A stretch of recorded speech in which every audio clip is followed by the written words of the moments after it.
So on February 10th, my Twitter feed had exploded. Hosni Mubarak was about to speak on Egyptian state TV. And this is it. This is the moment. He's about to step down. So I turn on my TV, and this is what I find. Soap operas. None of the American channels had broken programming to go live to Cairo. Instead, I went to YouTube, to Al Jazeera's channel, which had a live feed of Tahrir Square. And for the next few hours, I was glued. As I was watching the live feed, I noticed something remarkable, that many people in the crowd had some form of a recording device, not just cameras, but cell phones. They weren't professional journalists, but rather students, tourists, intellectuals, activists, participants in the uprising, and they were documenting their own story. They not only witnessed history, they recorded it. This wasn't just another news report of angry young people blowing off steam in the streets. This was actually video of a nation and her people finding their voice. Now, Mubarak would not step down that night, but less than 24 hours later, on February 11th, Vice President Suleiman announced that the president had stepped down, thus capping this chapter in the revolution. The Egyptian people achieved the impossible. In 18 days, they overturned a 30-year-old regime. And along the way, they documented their experiences in the most personal ways. They did so using Flickr, YouTube, Twitter, Facebook, and other electronic media. Not only were they recording videos of protests, debates at home with relatives, and life during the revolution, throughout it all, they were narrating as they recorded the videos, adding voice to image, and personalizing every account. My first inclination when I saw what was happening in Egypt was to go make a documentary. Go there, find the characters, share their experiences, and tell their story through my eyes. This was the format I had been used to, essentially what I did for 5 years as a journalist at the New York Times. And that's what my Times colleagues did back in February. It's then that it dawned on me. Could I create a more innovative, interesting, complete account of the uprising using the media generated by those there? Thus, 18 Days in Egypt, a collaborative documentary about the Egyptian revolution. We want to use this project to showcase the power of crowdsourced storytelling, to dig deeper, to learn more about the people behind the media and their stories.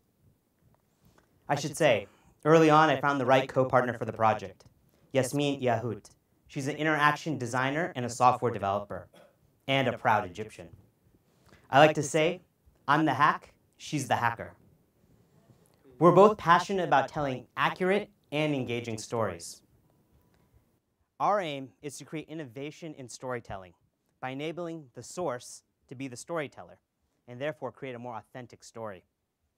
We're connecting and collecting these stories, preserving them for the future, and from them creating media experiences that are themselves uniquely memorable and inspiring. The way to do that, we believe, is to build community. An online platform that allows people to connect, collaborate, and share their experiences, to show these historically accurate events and the way people reacted to them. It was at this early stage in the process that we realized that what we were about to build was not a one-off project, but a platform that could be used as a new way of storytelling. And that's what I want to share with you tonight, in the context of 18 Days in Egypt. With 18 Days, we want to show the facts and the intangibles. So how are we going to do this? We're creating community by engaging 3 populations with our project.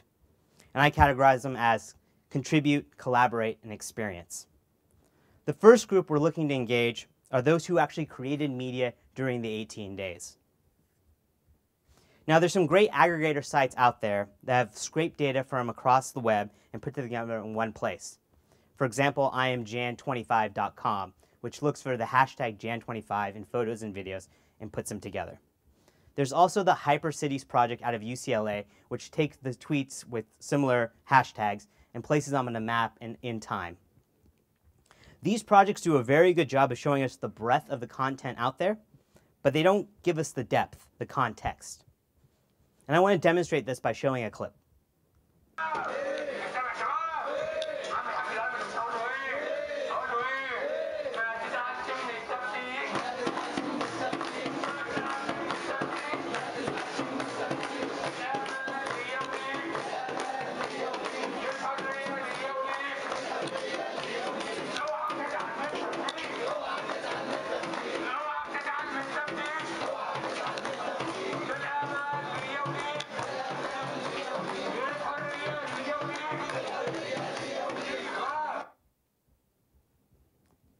So what day is this?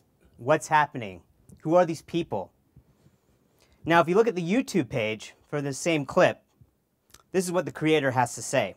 He calls it Happy Gauntlet, and it happened on February 9th, the 16th day of the protest.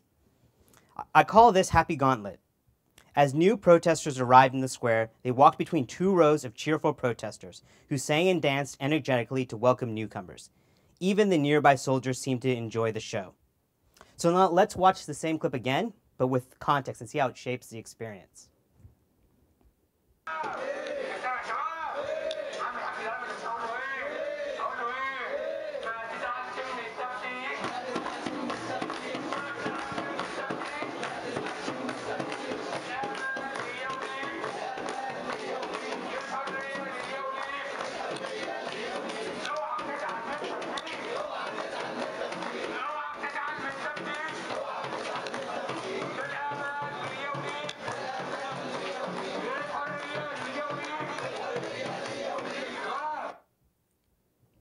It's a better experience, but we can do better.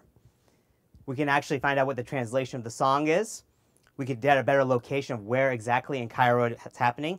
And we can know more about the person who's filming it. Who's this person that took out the camera and why? Who are they? What's their motivation? There's lots of personal stories that we are expecting to emerge, and we want to help them blossom. Our approach is to capture rich stories. Our approach to capturing rich stories is to actually lean into the idea that the best stories are not experienced alone, but together. And therefore, the best stories are the ones told together. Our approach is to have groups of contributors tell stories about moments that matter to them, and use the media they had already created to help illustrate the stories. Which is our second, I want to show you how we would actually get someone to contribute a story. So in our lexicon, a story is called a stream. And it begins with a user picking a day to tell a story about. And then a location. Where in Cairo did this story happen? Where in Egypt did it happen? Then we ask them to give us a title and a brief description of the moment. Then we ask them, who else was there with you? Who else can help you tell the story? The next thing they do is they connect to their Facebook, their Twitter, their YouTube, and they say, these are the pieces of media that go along with this story. So all of a sudden, they've begun a stream. Because our project is first and foremost about adding the context to the content. Which leads to our second group, collaborate. Remember, in the process of actually creating the stream, we asked them, who else was there with you? We want to lean into the idea that the best stories are the ones told together. So once a group has been formed around a moment, we ask the others in the group to contribute their media to fill in the gaps. But what happens if a contributor doesn't have media to share? What we've done is we've created a way for them to contribute text, audio, or video through a webcam so that they can contribute their part of the story. So that's another media fragment that we add to the stream.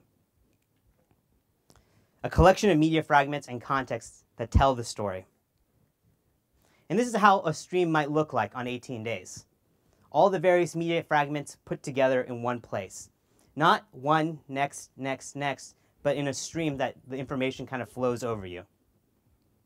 And as soon as a story is contributed to the website, it becomes available for us to consume.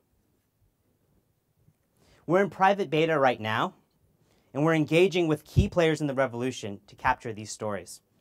We're partnering with bloggers, NGOs, filmmakers. And each time a new stream is created, new storytellers whose voices are important to capture are brought into the conversation by those who trust, by those who they trust. And we also know that the internet population in Egypt is not great. So we're developing ideas for physical ways to collect stories and media. We imagine having 18 days in Egypt pop-up shops in Tahrir Square where people can come and donate their stories. And so this leads to the third population, the third community. What do we do with these context-rich stories, these media streams? How do we, the audience, consume them? Our team will use the volume of data to create unique visualizations that allow the media to come to life in surprising new ways.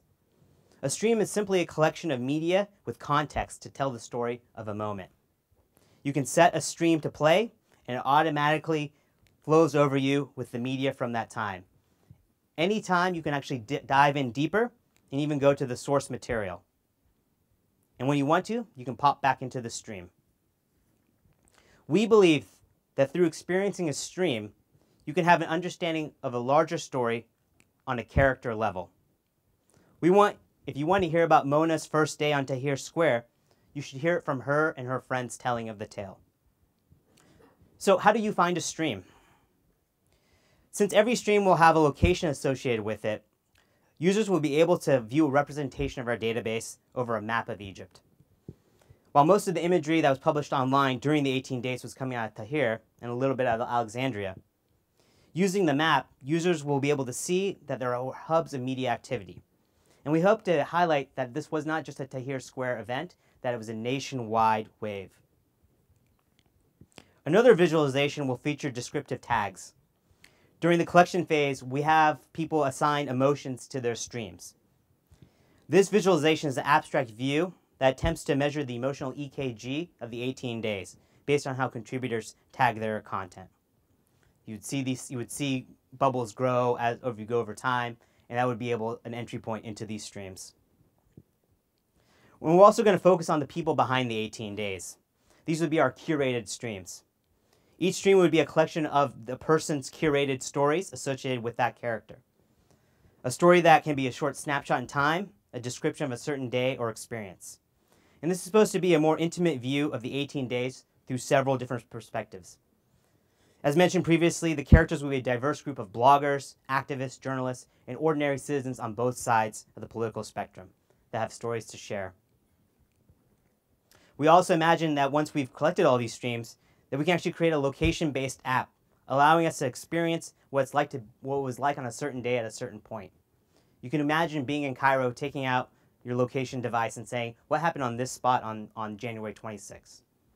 It's a way to make history come alive.